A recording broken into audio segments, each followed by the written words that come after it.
Zoom করে ভালো করে দেখলে স্পষ্ট হয় এটা দেখতে অবিকল একটা এয়ারক্রাফট ক্যারিয়ারের মতো। সেই বিশাল বিমানবাহী যুদ্ধ জাহাজ যেগুলো সামরিক বাহিনী ভাসমান বিমান ঘাঁটি হিসেবে ব্যবহার করে, রানওয়ে থেকে শুরু করে ফাইটার জেট আর অস্ত্রশস্ত্র। কিন্তু আশ্চর্যের বিষয় হলো এটা কোনো মহাসাগরের বুকে না, বরং এটা পড়ে আছে মাঝ মরুভূমির বালুর উপরে। এবার একটু জুম আউট করে এর চারপাশটা দেখা যাক। ছবিটা তোলা হয়েছে উত্তর পশ্চিম চীনের তাকলামাকান মরুভূমির উপর থেকে। সাধারণ এয়ারক্রাফট ক্যারিয়ার চলে সমুদ্রের উত্তাল পানিতে, কিন্তু এই মরুভূমির পরিবেশও ভীষণ নির্মম।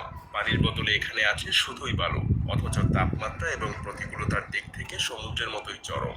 আয়তনের হিসাবে তাকলামাকান পৃথিবীর দ্বিতীয় বৃহত্তম বালুময় মরুভূমি। উপগ্রহ থেকে দেখলে সেটা যেন বালির এক বিশাল চোখ, আর আমাদের পরিচিত পৃথিবীর এক অচেনা অংশের মতো মনে হয়। এতদূর নির্জন এই মরুভূমির মাঝে চীনের সেনাবাহিনী কেন একটা এয়ারক্রাফট ক্যারিয়ারের মতো রহস্যময় এই জিনিস বানাচ্ছে, প্রশ্নটা স্বাভাবিকভাবেই ওঠে।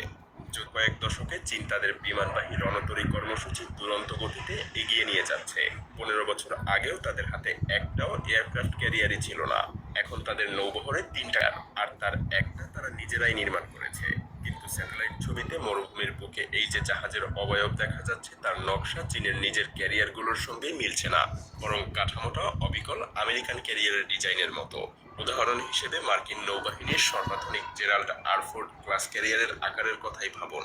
মরুভূমির এই নকল জাহাজটার সঙ্গেও সেটার এক আশ্চর্য মিল রয়েছে।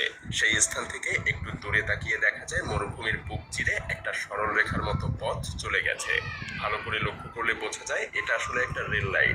এই ট্র্যাকের ঠিক অপর পাশে আর একটা বড় কাঠামো চোখে পড়ছে। এটাকে দেখতে এয়ারক্রাফট ক্যারিয়ারের মতো নয়, বরং অনেকটা যুক্তরাষ্ট্রের বিখ্যাত আর্লিবার্গ শ্রেণীর ডেস্ট্রয়ার যুদ্ধ জাহাজের আদলে তৈরি। মরুভূমির এই কাঠামোটা ওই ডেস্ট্রয়ার জাহাজের হুবহু নকশা নকল করেছে। ব্রিজ, ফানেল থেকে শুরু করে ক্ষেপণাস্ত্র লঞ্চারের মতো গুরুত্বপূর্ণ সব অংশের অবস্থানও একই রকমভাবে বসানো হয়েছে। ভাবা যায় এটা স্পষ্ট যে এইসব কাঠামো আসলে জাহাজ নয়, বরং মাটিতে বানানো সমতল মকআপ বা রেপ্লিকা।